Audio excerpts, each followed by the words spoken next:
Bom, pessoal, acho que a gente passou 5 minutos aqui. Pessoal, mais uma vez queria agradecer a presença de todos. Eu sou o Theo, sou sócio fundador aqui da UMI. Eu tenho esse bonito título de COO, mas no fundo, acho que meu trabalho está muito próximo de vocês, varejistas brasileiros. E como a gente sempre se propõe de trazer conteúdo relevante para gerar impacto no negócio de vocês. Hoje a gente tem a honra de ter o Edson aqui junto com a gente. Pouca gente sabe, mas antes, na minha vida pregressa, a UMI nem parece que existia, mas eu era analista de ações, trabalhava no mercado financeiro, e no IPO da Redcar, 2010, eu não sei, Dois mil e 2007, sete. eu tive a oportunidade de conhecer o Edson, e a gente mantém uma amizade desde então. Ele era o CFO na época da Redcar, ele escreveu, não sei se chegou a publicar um livro, mas ele tinha as cartas dele em todo o roadshow de quando a Redcar foi fazer o IPO. Ele passou, não sei, 17, 80 dias fora de casa, viajando pelo mundo inteiro, fazendo reuniões, conseguir lançar as ações da Redcar no mercado. Então, ele tem uma contribuição tremenda na história do sistema de pagamentos brasileiro, de meios de pagamento. Em 2010, 2012, 13, ele virou o CEO de uma nova entrante no mercado brasileiro, que foi quando a gente se aproximou muito, porque na época eu era investidor da Cielo e eu falava, Edson, me ensina o que vai acontecer aqui com o mercado de meios de pagamento brasileiro. É, e e hoje não nos espanta que ele seja um dos principais nomes quando se fala aqui sobre PIX, sobre parcelado e sobre o sistema financeiro brasileiro. Edson, mais uma vez, obrigado por estar aqui. Eu acho que é um orgulho muito grande de ter você com a gente nessa trajetória e, mais ainda, de a gente dar essa possibilidade de muita gente te ouvir e aprender junto com você. Antes de começar a apresentação, só ia te pedir, eu falei um pouco, mas que você se apresente aqui, conte para a turma, porque eu conto as coisas que eu sei, mas eu sei que tem muita coisa legal na sua trajetória e eu sei o quanto você marcou a história aqui na história do país e gerou um grande impacto e ainda está gerando. Então, eu queria que você te apresente e depois passa a bola para você fazer essa apresentação que você preparou aqui para nós. Muito obrigado, Theo. Acho que você já falou o suficiente. Talvez eu acrescentaria que eu já publiquei 2 livros. Um deles saiu uma semana depois do lançamento do Pix. A gente falava do potencial de disrupção do Pix no livro, chama-se Payments 4.0. Esse livro está esgotado, mas ainda é a referência. Todo mundo que está no setor de pagamentos procura o livro. E a notícia é que está no Prelo, já está pronto. O Giancarlo Greco, da Elo, está escrevendo o prefácio do 3º livro. Esse, sim, vai ser um manual de meios de pagamento no Brasil. E, junto com o Marcelo Martins, lá da Iniciador, nós estamos escrevendo um outro livro sobre Pix e Open Finance especificamente. Então, a gente continua produzindo muito conteúdo, muito material, eu continuo estudando bastante. E agora eu mergulhei num outro mundo diferente, que é o mundo de pagamento B2B. Mas em pouco tempo a gente vai ter mais novidades e material a respeito. Basicamente é isso, eu atuo no setor de meios de pagamento, sou apaixonado pelo setor. Eu não sei se a gente se apaixona pelo setor, eu acho que a gente se apaixona quando é o que você está fazendo, e não você se apaixona e depois vai dar certo. Então, é uma mistura. Foi dando certo, eu fui me apaixonando, eu fui aprendendo e continuo aprendendo. Todo dia eu aprendo uma coisa nova. Tem um material muito legal para quem gosta do assunto. São 3 artigos. O primeiro foi publicado domingo no Neofeed, e a cada semana sai um artigo novo sobre Agentic Payments. Para alguns varejistas aqui, isso aqui é importante e muda muito o mundo. Então, recomendo aí uma leitura. Mas vamos para o nosso assunto, então. A Paulinha, isso, Paulinha, obrigado. Bom, eu vou tentar, nos próximos 20, 25 minutos, eu quero caminhar com vocês por uma história que começa no varejo brasileiro de décadas atrás, ao capítulo agora no balcão do lojista. É uma história que começa antes dos cartões, atravessa o Pix, e termina numa oportunidade prática que já está sobre a mesa do varejo brasileiro neste momento. Paulinha, muda para mim. O varejo brasileiro nunca deixou de financiar o consumo. Eu vou começar com essa afirmação que talvez pareça óbvio para quem está aqui no varejo, mas que costuma ser esquecido em discussões sobre meios de pagamento. O varejo brasileiro sempre deu crédito ao consumidor, não como exceção, não como cortesia, mas como parte estrutural da operação. Em algum ponto da história, quando a gente vivia com altas taxas de inflação, Dorival vai se lembrar bem disso, porque nós dois somos dessa época, os bancos ficaram focados em ganhar dinheiro no overnight e financiar grandes empresas. E coube ao varejo financiar o consumidor. E essa lógica nunca saiu de cena. Dá para falar mais uma hora sobre essa história de crédito, como os bancos tentaram comprar essas carteiras, mas eu vou passar rápido por isso. E o que muda na prática de tempos em tempos é o instrumento que o lojista usa para fazer ou para dar esse crédito. Esse padrão se repete com mais intensidade em setores, claro, de ticket médio mais alto. Móveis, eletrodomésticos, móveis, vestuário. Onde o ticket é baixo, o crédito no varejo aparece menos, porque a venda fecha à vista, óbvio, né? Mas onde o ticket sobe, o ticket médio sobe, o crédito ao consumidor sempre veio praticamente do próprio lojista. Então, caderneta, eu comprei pão com caderneta quando era moleque, fiado, carnê, crediário próprio, cheque predatado, cartão private label, cartão próprio. Cada época, ou cada setor, ou cada região adotou um instrumento que era mais simples de operar. E quando eu olho essa trajetória inteira, eu vejo uma direção consistente. A cada ciclo, o varejo escolhe um instrumento mais simples de operar, mais rápido para liquidar, com menor custo e risco, seja no processamento ou no recebimento. Não é casualidade, o varejo sempre evoluiu dessa forma no país. Vamos mudar de página? O sistema financeiro brasileiro ele foi feito para mover dinheiro rápido. Veja,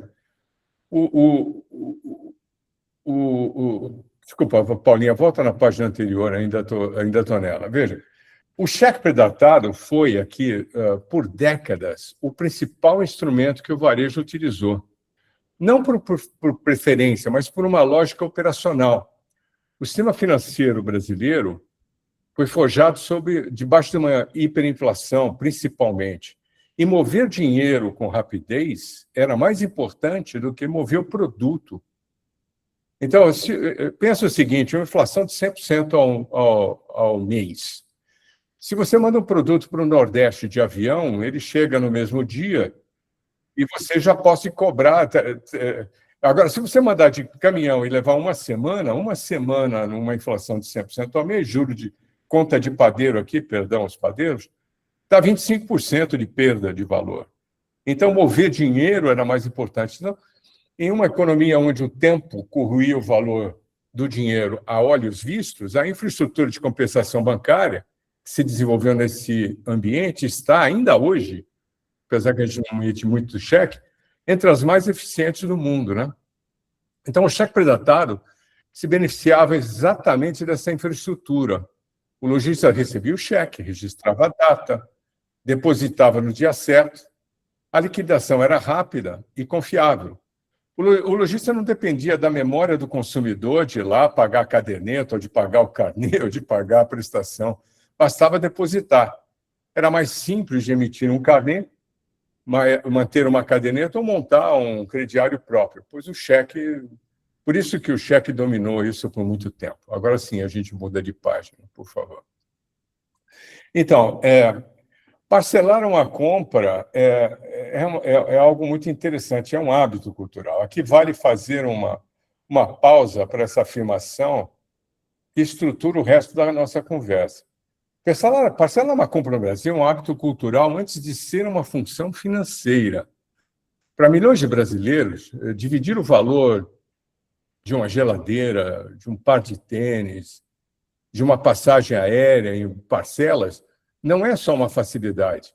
Talvez, para muita gente, é a única maneira de fazer aquela compra acontecer, de poder comprar. E vocês sabem muito disso. No Brasil, o parcelado é importante. O cartão de crédito construiu sua posição dominante no consumo exatamente sobre essa base, comprar agora e pagar depois. E nenhum outro instrumento até hoje replicou isso numa escala que a gente tem. Esse hábito é mais antigo, mas o hábito é mais antigo que o cartão de parcelar, né? Foi o varejo que construiu com os instrumentos que tinha. Os cartões só ganharam a posição que tem hoje porque encontraram esse hábito já formado na cultura do brasileiro e ofereceram um instrumento melhor para operar do que era o cheque, pré-datado. Foi assim que nasceu o parcelado sem juros, como nós conhecemos. Foi nos anos 90. A partir de 94, 95, quando a inflação estava sob controle, o Plano Real, vocês viram, a maioria aqui não tinha nem nascido, mas leu no livro de história. As duas credenciadoras que tinham no Brasil, a VisaNet e a Redcar, a VisaNet era exclusiva Visa, a Redcar tinha exclusividade Mastercard até 2001, elas, na prática, não competiam entre elas. O lojista tinha que ter as duas maquininhas para poder aceitar os dois cartões. Mas quem era concorrente dos cartões? Bom, era cheque e dinheiro, e principalmente o cheque pré-datado. Então, as credenciadoras criaram, para disputar esse espaço, elas desenvolveram o parcelado sem juros no formato que ele tem hoje, que é o único lugar no mundo que tem. Já tentaram replicar alguma coisa parecida. A Argentina tem algo que é completamente diferente, mas parcela, mas é um outro tipo de programa. E a proposta era cirúrgica, né? O lojista receberia em parcelas mensais, como já recebia os cheques, mas com o pagamento garantido pelo emissor e sem manuseio físico, sem correr o risco de cheque lavado, falsificado, cheque sem fundo. E o varejista topou, ele pagou uma taxa de desconto maior porque eliminava todo o trabalho, todo o risco. E a modalidade explodiu. Eu me lembro que nós chegamos a ter 80% do valor das transações de cartões de crédito sendo parcelado sem juros em dezembro, por causa do Natal, obviamente. O parcelado sem juros já foi, na média, 60% do TPV dos cartões de crédito. Hoje roda em 42%, 43%. Já foi maior. E por que ele mudou? A gente vai ver depois, porque tem outra modalidade surgindo. Ainda não, Paulinha, peraí. Vale uma observação sobre o debate internacional aqui também, né? Vocês já ouviram falar lá fora sobre Buy Now, Pay Later? Tem muitas empresas no Brasil que usam esse como se fosse uma novidade. Bom, mas aqui existe há décadas, né? Nós conhecemos. O que muda nos relatórios globais é a embalagem. No nosso caso, a prática antiga sempre foi o varejo quem sustentou. Primeiro as outras formas, o cheque pré-datado, e hoje com parcelado sem juros no cartão, mas nós já estamos entrando numa outra fase em que tem um outro instrumento, e a Paulinha pode mudar de... Veja, olha, os números aqui são interessantes. O Pix nasceu em novembro de 2020, com o objetivo claro e declarado de substituir o papel moeda, que era caro, que é complicado, e, obviamente, ampliar o acesso aos meios eletrônicos de pagamento. 5 anos depois, o resultado superou qualquer projeção. Então, o ano passado, em 2025, quando eu pego os dados do Banco Central sobre o Pix, ele aparece lá quase 30 trilhões de reais. Mas esquece, esse número não pode ser comparado. A gente tem que pegar as transações de Pix e separar por tipo de transação. Então, quando uma pessoa, o chamado P2B, ou seja, a pessoa pagando um negócio, uma empresa, pessoa pagando o varejo, esse é o número que pode ser comparado com cartão de crédito e pode ser chamado de uso do Pix para consumo privado das famílias brasileiras. Então, quando a gente olha só o P2B, o Pix em 2025 atingiu 43% do consumo privado das famílias brasileiras. Para algumas pessoas, quando eu falo consumo privado das famílias brasileiras, não sabe exatamente do que eu estou falando. Mas imagina o seguinte, todo mundo aqui mede tamanho de mercado. Qual é o tamanho de mercado dos meios de pagamento? É tudo que nós, brasileiros, gastamos e pagamos por isso. E qual é a melhor medida? É um pedaço grande do PIB chamado consumo privado das famílias brasileiras. Quando investe numa casa, não é consumo, é investimento. Mas quando você compra alimento, isso é consumo. Então, quando a gente compara, o ano passado, o consumo privado brasileiro atingiu 8,1, 8,2 trilhões de reais. O PIX atingiu 3,5 no B2B. Eu vou mostrar no próximo quadro daqui a pouco. Então, quando você olha que o PIX levou 5 anos para atingir 43%, olha para o cartão de crédito. O cartão de crédito, mais cartão de débito, mais cartão pré-pago, ele levou 30 anos, desde a estabilização econômica, para atingir 54%. E aqui a gente pode até mudar de quadro, Paulinho. Então, pelo caminho, o PIX já matou o DOC, que não fazia muito sentido. O TED ainda é relevante no mercado corporativo, mas perdeu sentido para a pessoa física. Você só fará um TED se o banco não te cobrar, senão você faz um PIX, né? O boleto, que já dominou, o e-commerce por ser muito barato, ele recua hoje e dá espaço para o PIX, e tem modalidades novas, como ITP, com PIX por biometria. O próprio QR Code substituiu o código de barra como confirmação imediata, até no pagamento de um boleto. O cartão de débito, que atingiu o pico em 2022, ele vem caindo há 3 anos. E ontem a Abex anunciou que o PIX recuou 2,3% no primeiro trimestre desse ano, comparado com o ano passado. Eu venho dizendo isso desde o final de 2024, que o PIX está substituindo, que é um novo trilho. Os números absolutos dão uma dimensão do que aconteceu. Então, veja, em números, em 2025, usando o dado do Banco Central, não da Abex, o cartão de crédito, cartão de crédito somente, não débito, só crédito, 3,1 trilhões de reais em transações. Muito bem. O PIX P2B, ele bateu 3,5 trilhões. Então, isoladamente, quando eu comparo, o PIX já passou o cartão de crédito, mas ainda não passou a soma dos cartões, que atingiu 4,3 trilhões de reais no ano passado. Então, agora, vamos mudar o quadro. O cartão, quando a gente soma, e aqui é um fato muito importante, quando a gente soma cartão de crédito, cartão de débito, cartão pré-pago e PIX, eles já representam um pouco mais de 90% do consumo privado das famílias brasileiras. O que quer dizer isso? Eu tenho absoluta certeza que exceto talvez algumas pessoas mais velhas, que eu acho que não é o caso aqui, a maioria de vocês não usa dinheiro e nunca mais viu um talão de cheque. Eu só saio de casa com meu celular. Eu não uso outro instrumento, só o celular. Então, veja, para mim, 100% do meu consumo é um meio eletrônico, digital de pagamento. Quando eu digo que o Brasil inteiro está perto de 90%, o que nós estamos dizendo? Nós estamos dizendo que houve uma inclusão financeira, que eu vou falar daqui a pouco, super importante no mercado. E o PIX tem uma importância enorme nisso. Então, consequência prática é uma mudança de natureza na competição. Antes, o crescimento do mercado vinha do próximo lojista que um acquirer trouxesse para o mercado e aceitasse meios de pagamento eletrônico com cartão, ou do próximo consumidor que o banco, uma fintech, dê um cartão de crédito para ele. Quando eu dou um cartão de crédito para um indivíduo que não tinha e convenço um estabelecimento comercial a aceitar o meio de pagamento, o que eu estou fazendo? Eu estou substituindo um meio físico, seja papel, cheque, dinheiro, cheque, por um meio eletrônico.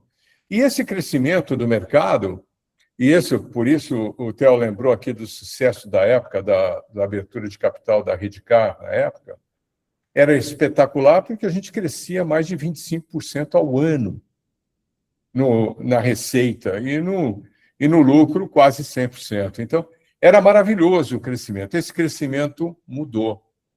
Como já incluí todo mundo, agora, vejo que a Bex anunciou ontem, crescimento no primeiro trimestre desse ano foi de 8,2% em comparação ao ano passado. Puxado para cima por conta do crescimento do cartão de crédito, que foi de cerca de 12%. E o cartão de débito recuou 2,4%, alguma coisa assim. Então, veja, o que nós estamos vendo no mercado é uma mudança interessante. Aquilo que a gente apontou no Payments 4.0, no livro, lá em 2020, que o Pix tinha essa capacidade de disrupção e ele está disruptindo. Vai acabar o cartão de crédito? Não, não vai. Mas nós temos que entender que existem dois trilhos, e a concorrência dentro do trilho de cartão, ela não só vai estar cada vez mais apertada, mas agora estão surgindo oportunidades fora do trilho de cartão.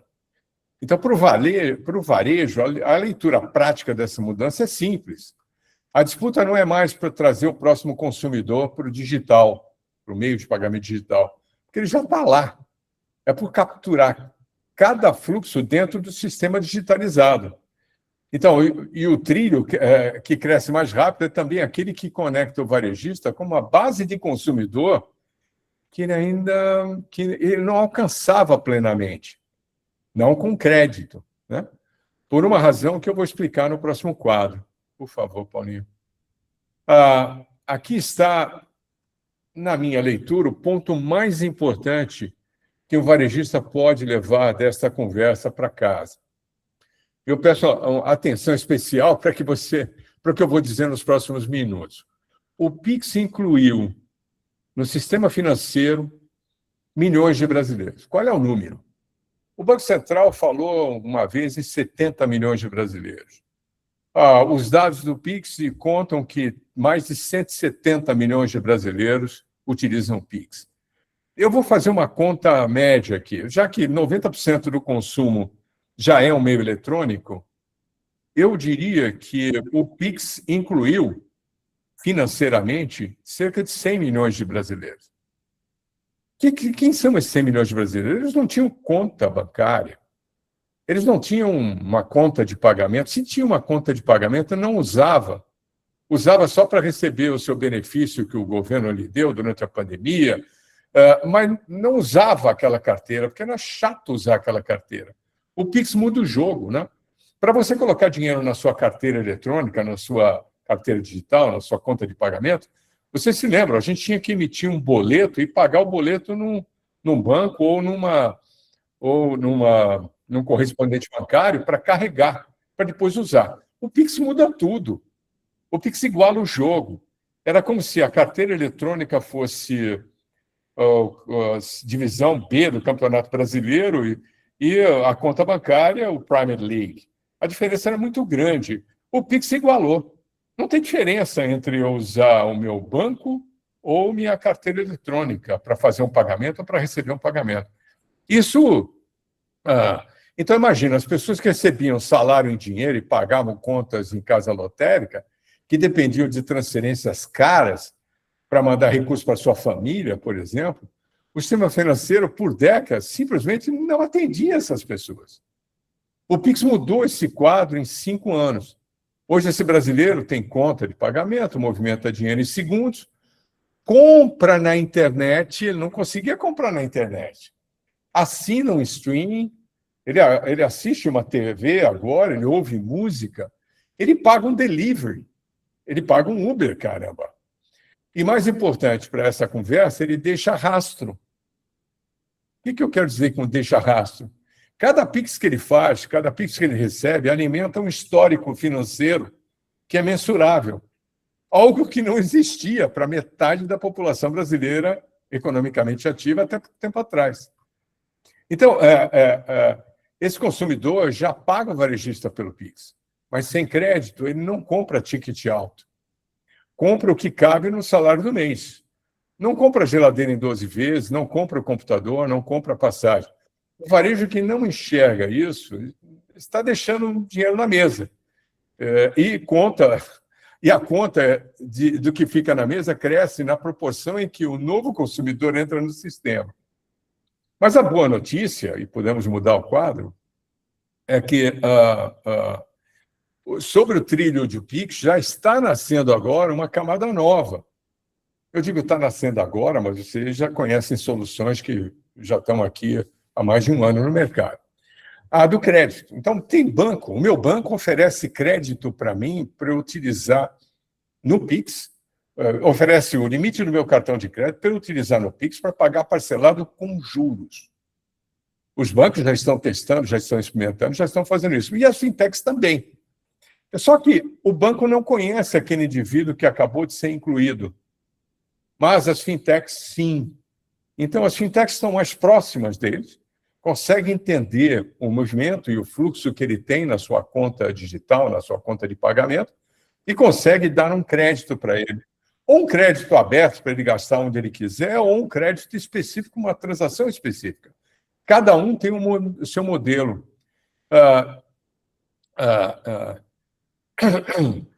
Vale entender a diferença econômica entre o parcelado sem juros no cartão que o varejo está acostumado e o Pix parcelado. Quando eu falo de Pix parcelado, eu não estou falando de Banco Central, o Banco Central ainda não regulou, mas o Pix já é parcelado, já é uma realidade. Eu não preciso do regulador para isso. Claro que quando o regulador entrar e regular, ele vai deixar essa forma de crédito muito melhor para que todas as fintechs e os bancos possam bancarizar esse título e ter uma facilidade para buscar dinheiro mais barato. Mas no parcelado sem juros, no cartão, o modelo é único, né, no mundo. O varejista recebe as parcelas mensalmente, com prazo de 30 dias a cada uma delas. O custo do crédito ao consumidor está embutido na taxa de desconto que o lojista paga para a credenciadora. A taxa já precifica o risco da operação e soma-se a isto o custo financeiro do prazo do recebimento. Veja, no parcelado sem juros, quem está financiando, quem está fazendo funding é o lojista, que recebe em parcela. Claro, ele pode antecipar isso, mas quando ele antecipa isso, ele paga uma taxa de desconto adicional, claro. Ele pode ser no mesmo dia, ele pode escolher que parcelas ele pode fazer. Muito bem. Um banco, uma fintech, uma instituição financeira que tenha capital, apetite de risco e modelo de precificação para isso, ou pode continuar financiando o consumidor, recebimento a prazo, se o lojista quiser, com ou sem juros, como sempre fez. A diferença é que, em qualquer dos casos, é que o custo tende a ser menor do que o custo do cartão. O lojista ganha flexibilidade para escolher o modelo que melhor ajusta o seu fluxo de caixa. Então, aqui aparece o Pix parcelado como mais uma alternativa de instrumento para o varejista dar o seu crédito, se ele quiser, ou dividir o risco com quem fornece esse crédito, ou seja, uma fintech ou um banco. Então, é uma evolução natural na linha que o varejo sempre seguiu. O lojista continua, como sempre fez, no centro da decisão sobre como financiar a venda. Ganha mais flexibilidade, menor custo e mais alternativas da operação. E há uma divisão de papéis na oferta desse instrumento que vale entender. Os bancos tradicionais oferecem essa modalidade principalmente para clientes que já conhecem, com histórico bancário consolidado, com limites pré-aprovados. Para esses, o Pix entra como mais um trilho para o crédito que o banco já concedia. Agora, as fintechs, por outro lado, atuam justamente sobre o público, e principalmente sobre o público que entrou no sistema financeiro pelo Pix, e que os bancos tradicionais não os conhecem. Para esses consumidores, o trilho do Pix é também a fonte de informação que torna o crédito viável. Então, a leitura de comportamento de pagamento, antes invisível, agora alimenta a decisão de risco.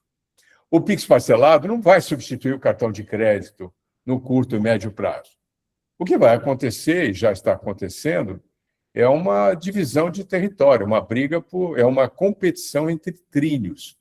O cartão perderá gradualmente as compras de menor valor e menor complexidade financeira. Veja, o parcelado sem juros era 60% na média do TPV, hoje ele é 40%. Você acha que o brasileiro deixou de parcelar? Não, ele foi buscar outra alternativa e saiu do cartão. O Pix parcelado vai capturar um público que o cartão nunca serviu bem. E no meio desse processo, o crédito sobre o Pix, o trilho do Pix, será provavelmente a principal disputa no setor na segunda metade desta década. Não entre instrumentos, mas entre modelos de dados, de relacionamento e de avaliação de risco. Paulinha, vamos mudar? Acho que para finalizar, acho que eu já passei por esse, Paulinha. Vamos para o próximo, para finalizar. Vende mais quem oferece mais formas de financiar, eu acho que não há dúvida disso. A caderneta, o carnê, o cheque predatado, parcelado sem juros no cartão e agora o crédito sobre o Pix são instrumentos diferentes, espalhados por décadas no comércio brasileiro. O que conecta todos eles é a operação por trás, o varejo financiando o consumo, e o que muda a cada nova etapa é um instrumento que o lojista adota. E a direção dessa mudança é constante. A cada ciclo, o varejo escolheu instrumentos mais simples de operar, mais rápido de liquidar, com menor custo e risco de processamento. O cheque predatado substituiu a caderneta porque era muito mais simples de receber e controlar. O parcelado sem juros no cartão substituiu o cheque, que trouxe garantia de pagamento e eliminou o manuseio físico. E as fraudes com o cheque. O crédito sobre o trilho do Pix entrega agora, pela mesma porta, possivelmente liquidação no mesmo dia ou no dia seguinte, custo de aceitação muito menor, risco do consumidor absorvido pelo parceiro com estrutura para precificá-lo e acesso a um público que os instrumentos anteriores não alcançavam. Não é uma ruptura com a história, é uma continuidade dela. Então, fica aqui uma pergunta para o varejista. Quanto da sua venda perdida vem de gente que entrou na loja, escolheu um produto ou serviço, mas não fechou a compra porque não tinha o instrumento certo, o financiamento não estava disponível. E nem sempre o consumidor fala isso. Ele percebe que não tem condições ou que não tem um financiamento, às vezes ele simplesmente sai da loja e vai tentar fazer outra coisa.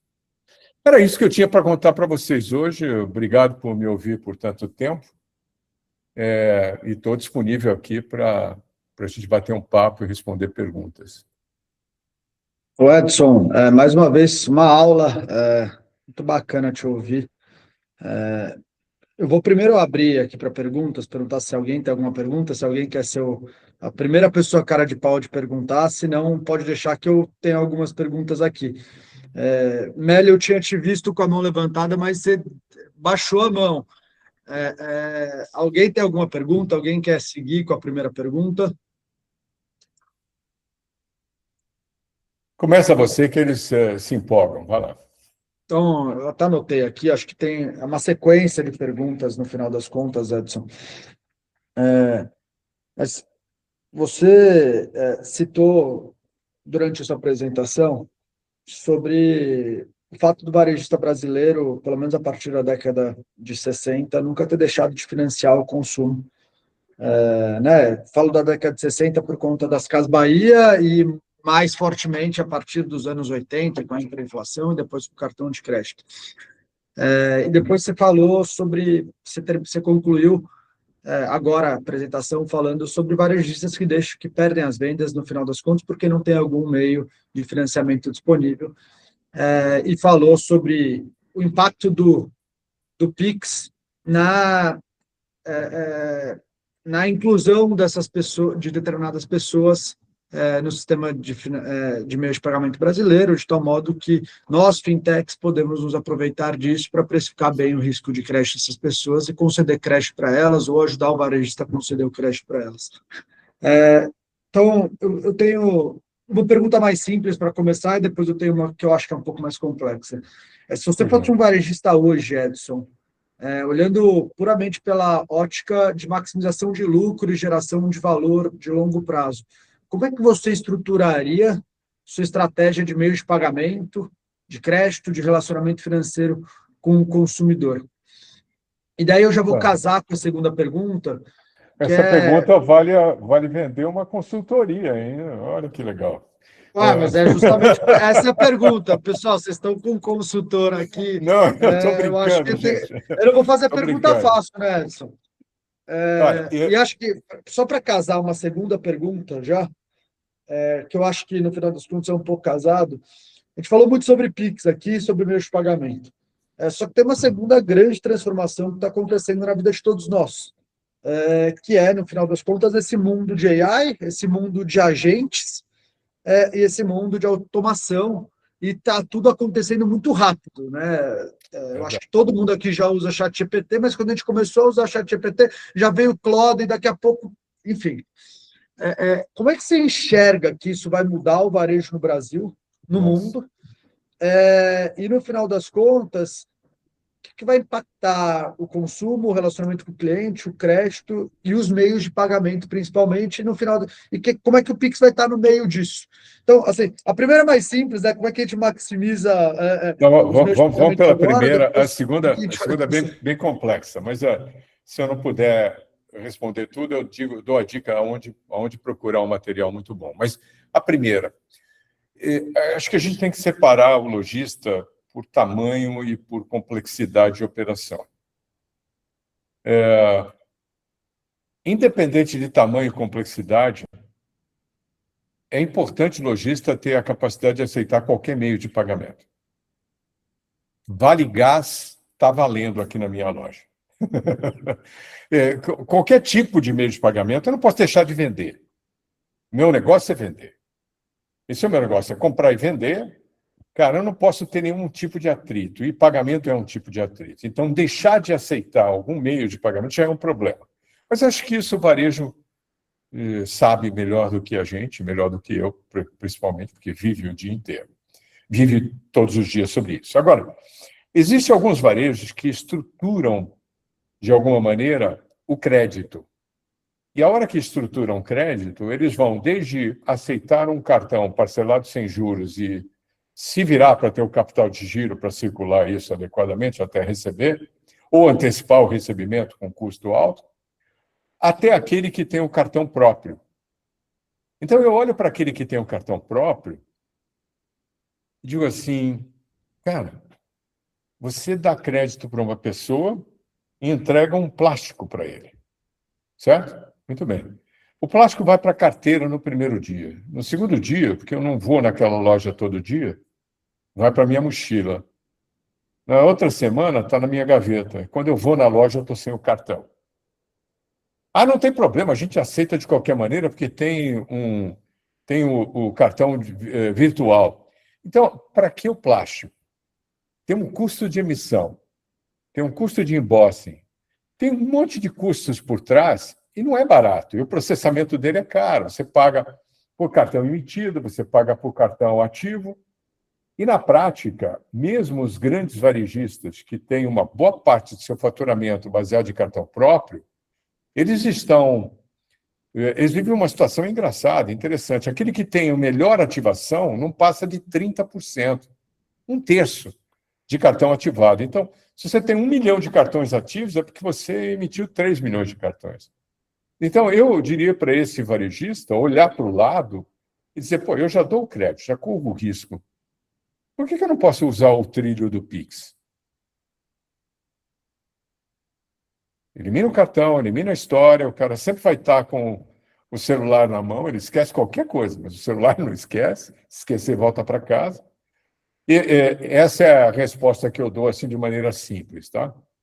Agora, quando a gente fala de uso de inteligência artificial, e você tem razão, eu escrevi um texto sobre em meios de pagamento, a gente dizia que um ano é uma eternidade, porque um ano muda muita coisa. Só que eu me assustei com a história do agentic payments, ou pagamento agêntico, ou pagamento através de um agente de inteligência artificial. E, em menos de um ano, saiu da teoria para uma transação real realizada pela Mastercard em fevereiro, depois Visa. Então, em menos de um ano, entre aquilo que a gente estava falando que ia ser no futuro um meio de pagamento automatizado para uma realidade, o tempo encurtou muito. Agora, nós vamos ver todos os brasileiros usando Agentic Payments? Eu não sei. Eu acho que demora um pouquinho.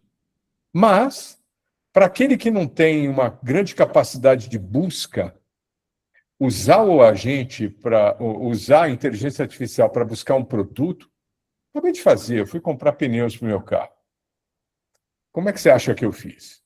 Eu criei um agente de compra, não para comprar, para buscar. Então, esse negócio de ir para o Google, esquece. Eu peço para o Zeca, o meu agente particular aqui, eu digo, Zeca, preciso comprar pneus na medida tal, tal, tal. E aí ele vai, faz uma análise, não, vamos olhar para a tabela do Inmetro, eu quero escolher um pneu que não faça barulho, um pneu que economize, mas também não seja absurdo, mas um pneu bom de chuva, porque eu pego muita estrada. Ele faz tudo para mim. Então, essa é uma realidade. O que acontece com o varejo? Veja, eu entro num site, leio, o varejista sabe para que lado eu olhei, porque tem sistemas que diz o que te prende atenção, o que funciona, o que não funciona, então as cores, ele vai mudando cor, posição. Quando se trata de agente, isso não existe. Não existe emoção, não existe cor, existe a lógica. Então, o varejo tem que começar a entender esse modelo e começar a se preparar. Aí eu recomendo o seguinte: o papo é muito longo, não dá para a gente falar, a gente pode até marcar uma outra só para falar de agente payments, seria um prazer. Mas eu publiquei um artigo agora, domingo passado, no Neofeed. Depois eu posso colocar aqui, talvez a Paulinha pode colocar aqui. Paulinha, você tem, coloca aqui no. Posso pegar. Uhum. Dê uma lida. O que eu fiz, Theo? Tem muita gente falando muita coisa. Mas como é que eu entendo esse negócio? Eu entendo esse negócio se eu pegar uma transação de ponta a ponta. Então, eu peguei uma transação, peguei o setup, como é que acontece o setup, depois como acontece a transação. Quando eu enxergo a transação, quando você lê o artigo, que não é tão longo assim, você vai perceber como afeta a vida do varejista. O varejista vai ter que estar preparado para receber visita de agentes, que é totalmente diferente de visita de pessoas. Óbvio que o agente não vai entrar na sua loja física, nós estamos falando do seu e-commerce. Se eu não estou no e-commerce, eu nem falo de pagamento agente, porque eu estou fora do jogo, tá certo? Mas se eu estou no e-commerce, todo mundo praticamente está no e-commerce, eu tenho que entender que o agente ele tem uma outra forma de ler, ele tem outra forma de analisar, e as informações têm que estar de uma maneira que ele consiga entrar e ler. Senão, o varejista está fora do jogo. Então, eu recomendo essa leitura, porque está bombando essa matéria é muito recente, e está bombando aí no LinkedIn. Aí a Paulinha colocou a matéria aí. Na verdade, ela é uma de um conjunto de 3 artigos. E no último artigo, eu falo um pouquinho com base no que eu sei, né? Porque como a gente permite ser coisa nova, o desenho que eu fiz de uma transação é baseado em tudo que eu estudei a respeito. Eu nunca fiz uma transação pessoalmente, mas tudo que eu aprendi lendo e estudando o que estão dizendo. Então, isso vai mudar e a gente vai estar atualizando esse material, mas eu recomendaria essa leitura, porque eu acho que vale a pena. Agora, Theo, eu tenho certeza que alguém tem alguma pergunta para a gente. Não tem? Pessoal, sem timidez. Eu sei que o tema aqui às vezes a gente vai para a Lua lá para falar de AI, etc., mas tenho certeza que algum lojista aqui tem alguma dúvida se usa a maquininha da Cielo ou da Redcar, alguma coisa simples também. O Edson é muito especialista nesse assunto. Fique à vontade, eu adoro perguntas. Aliás, veja, dar uma palestra ou falar sobre um assunto, eu aprendo muito pouco. Eu aprendo é quando vocês me fazem perguntas. Porque aquilo que eu não sei, eu vou atrás depois. Então, eu sempre aprendo com as perguntas. Por isso que eu aprecio muito pergunta, tá? Não é pressão, não. Ô Edson, então eu vou tentar, tá? Eu vou tentar aqui ser um desafiador aí, né? A gente sabe, né, os desafios do varejo, né? Um dos fatores de sucesso aí na minha última experiência profissional foi andar pelo Brasil, né? E sair dos grandes centros e olhar para o varejo médio, para o varejo médio pequeno, né? Eu insisti muito nessa questão aí com o Theo, né, principalmente, depois com o Lucas, né? De olhar para esse mercado fragmentado, né? Porque todo mundo olha os grandes e esquece o mercado fragmentado, e a gente tem uma parcela substancial da economia, né? Baseado nas pequenas e médias empresas, né? Sim. Como é que você vê aí os desafios, né, de automatização de meios de pagamento, adoção de meios de pagamento de uma maneira mais inteligente? Porque o cara ligar para uma operadora, né, e colocar umas maquininhas, essa é a coisa mais trivial do mundo, né? Mas quais os desafios, né, que complementam, né, essa estratégia, e como é que esses varejistas médios e pequenos poderiam fazer um uso mais eficiente, né, dos meios de pagamento? Muito bom. Eu defendo há muito tempo que, quando a gente fala em meio de pagamento, eu adoraria matar o checkout. Sabe, cara, não faz mais sentido para mim você entrar numa loja, escolher o produto, experimentar, escolher cor, tamanho, diabo 4 e tal, depois pegar uma outra jornada de pagamento. Eu não tenho dúvida que eu vou pagar, eu sei já como é que eu vou pagar, normalmente o consumidor já sabe como vai fazer. Deveria ser uma jornada única. Em alguns lugares não faz tanta diferença. Eu peguei isso aqui, vou ali, pago, vou embora. Não faz tanta diferença. Mas em outros faz. Vou dar um exemplo do dia a dia prático. Nós três aqui vamos almoçar, almoço de negócio. Entramos no restaurante, pedimos a comida, almoçamos, e de repente o Theo olha e fala assim: cara, eu tenho uma reunião, preciso sair correndo, porque a agenda do Theo é pior que a nossa, né, Dorival? Então, preciso sair correndo para uma reunião. Pede o café, a conta, a maquininha. Vem a maquininha, não vem a conta, vem o café, não vem a maquininha, vem a. Aí, quando vem, tem que dividir em três. Cara, por que eu não. Já tem um QR Code na mesa. Por que eu não faço um check-in em vez do check-out? Eu faço um check-in, eu chego lá, clico, peço o que eu tenho que pedir aqui, ainda tenho melhor informação aqui no meu celular do que o garçom consegue me dar sobre o produto que eu estou comprando, que eu estou querendo consumir. Cada um de nós faz o seu check-in, compra a sua, e na hora de ir embora, paga. E vai embora.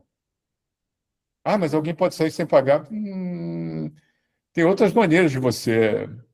estamos saindo, ok? Tá, o garçom olha e fala: não, está tudo pago, pode ir. Então, acabou, vamos embora. Veja, já é assim em qualquer hotel do mundo que você vai. Não tem check-out, certo? Tem check-in. Quando você entra no check-in, primeiro você tem que me mostra o seu documento para saber se você é você mesmo. Segundo, me mostra um cartão de crédito. O que é mostrar o cartão de crédito? Me mostra que você tem capacidade de pagar. No check-in. Eu paguei. Eu vou embora. A gente faz isso no Uber. Não tem check-out no Uber. A experiência é maravilhosa. Tanto que, às vezes, você sai do táxi com o motorista sem pagar, né? Já estão acostumados que sai do táxi sem pagar. Então, eu acho que a experiência de pagamento... Desculpa a história longa, mas a experiência de pagamento ela vai cada vez mais se aproximar na jornada de compra. Ela vai se misturar na jornada de compra. E aí as credenciadoras começam a ter um desafio maior. Não é ofertar uma maquininha por telefone, entregar uma maquininha. Eu tenho que entender a jornada. E aí começam a aparecer oportunidades de negócio para quem for empreendedor que está nos ouvindo aqui, de orquestrar isso e criar plataformas, sejam elas regionais, sejam elas para atender, principalmente para atender o médio e pequeno varejista, num formato em que funcione para todos aqueles do mesmo setor. Então, eu venho com uma plataforma que funciona para todo restaurante. Puta, eu mato o check-out aonde eu entro. Em Moema tem um restaurante Moema é o bairro de São Paulo, para quem está fora, tem um café, que eu entrei lá, eu achei interessante, eu entrei lá, tinha um totem. Pedi o café, pedi a água com gás, paguei o cartão por aproximação com o meu celular, peguei ele orienta para você pegar um número, que é uma hastezinha com o número 12. Sentei numa mesa com o número 12, o garçom procurou o número 12, entregou o produto que eu comprei, eu consumia o café, a água, levantei e fui embora. Não tem check-out. É bom isso? É. Pode falar palavrão aqui? Para que a porra do totem? O lojista não quer comprar um totem ou pagar aluguel de um. Para que o totem? Eu não preciso disso, eu preciso de uma plataforma digital. Eu vou na mesa que já tem o número, clico lá, faço o check-in, faço o pedido, não preciso do totem. Então, eu acho que nós estamos entrando num momento em que é isso que é isso que eu entendi por automatização. Se eu automatizar o pagamento, eu elimino o atrito, a coisa mais chata que tem é pagar. Para o varejo, se eu eliminar esse atrito, ele vende melhor, a experiência é outra. Não é isso?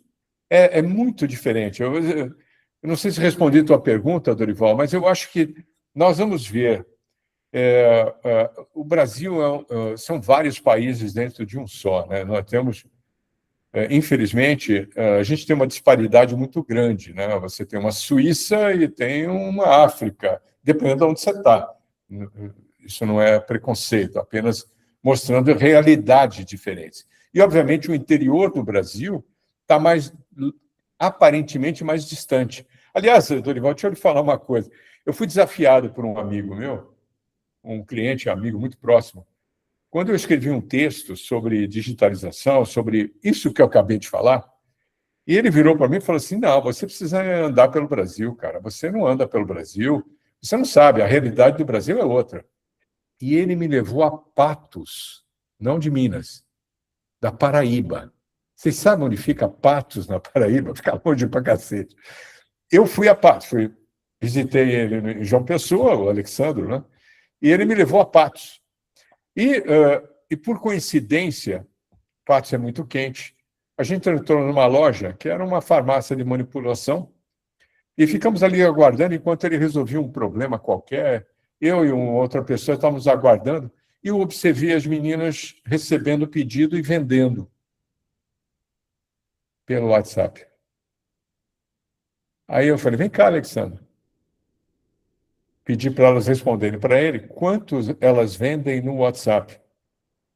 E elas disseram, praticamente tudo. O cliente só vem aqui pegar a mercadoria ou a gente entrega. Mas é tudo pelo WhatsApp. Então, eu estou em Patos, na Paraíba, vendendo pelo WhatsApp.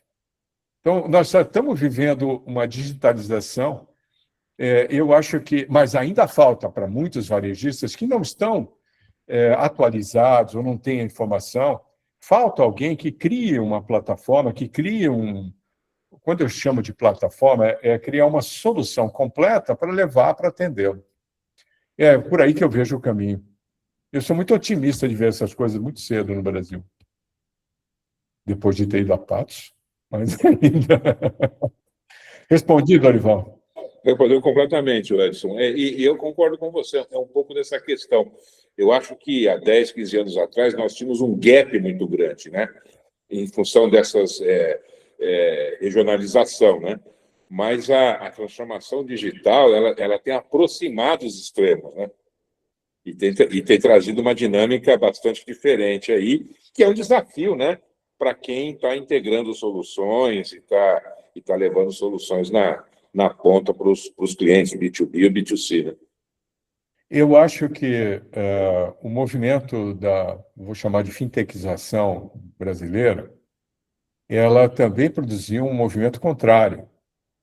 A partir de 2010, quando eu estava na Global Payments, eu viajei muito, e principalmente fui para o Nordeste por razões óbvias. O Nordeste é onde tem o maior crescimento da economia, e principalmente em meios de pagamento. Hoje, Nordeste e Centro-Oeste são os dois polos de maior crescimento. Então, crescimento pode ser o Norte, mas o Norte é muito pequeno, em termos de penetração. O Nordeste é espetacular. E fui conhecer coisas que eu confesso hoje que que eu era ignorante, eu não sabia o que a gente tinha nessas regiões. Eu vou lhe dar um exemplo, BNB, Banco do Nordeste. Embora seja um banco público, ele tem um estatuto e tem uma maneira de operar que protege esse banco, e ele é um banco espetacular. E o que eles fazem, o que eles sabem, o que eles produzem, me assustou, no bom sentido. E, além disso, várias startups, várias fintechs que vieram do Nordeste ou que vieram do interior do Rio Grande do Sul ou de Santa Catarina, ou mesmo do Paraná, são espetaculares. Tem vários exemplos. Empresas por onde você passou compraram várias dessas empresas. Serasa, Experian tem comprado essas empresas. E eles criam coisas próximo da dor. Então, eles sabem a dor, conhecem a dor, criam a solução para aquilo e trazem para cá. Eu vi uma solução criada lá no Nordeste para pagamento de combustível no Pix sem sair do carro. E você vê no carro, sem sair do carro, você vê um QR Code e a bomba é reproduzida no teu celular, na tela do seu celular.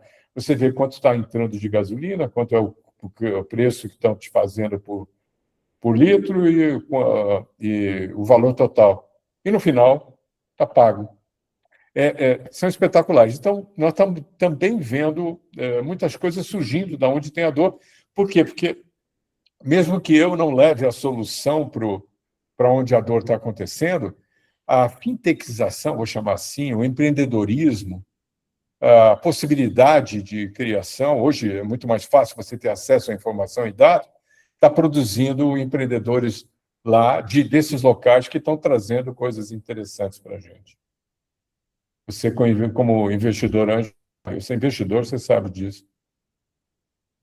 Muito bom. O que mais, Theo? O pessoal aqui tem pouca pergunta. Pessoal, isso que infelizmente a gente está chegando ao fim, porque acho que tinha prometido até às 10, são 10h05. Eu ia querer deixar um espaço para uma última pergunta, se alguém quiser perguntar, mas se não, te agradecer profundamente, Edson, dizer quanto nós admiramos o seu trabalho. Obrigado, meu amigo. Mais uma vez, uma aula. Só para quem estiver interessado, o meu nome é fácil de encontrar no LinkedIn ou no site da Colin, que é a minha empresa. Você vai encontrar muito material. Eu tenho publicado muita coisa ultimamente e vou continuar publicando. E é fácil de me contatar por lá, fiquem à vontade. Adoro esses contatos. E, mais uma vez, Theo, muito obrigado a você e a todo o pessoal aqui pela oportunidade de estar aqui com vocês. Eu que agradeço, mais uma vez, um grande abraço. Um abraço, uma boa semana a todos. Boa semana para todos nós.